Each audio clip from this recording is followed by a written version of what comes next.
Alright, the sauce has begun to thicken. As you can see, the shrimp just about cooked through. So we're going to take off the lid to our vegetables. I'm going to give them a final stir.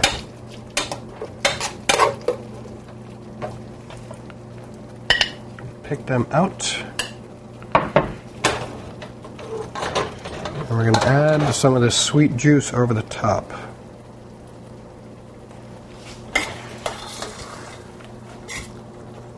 Thick curry paste here. I'm going to go ahead and find our shrimp.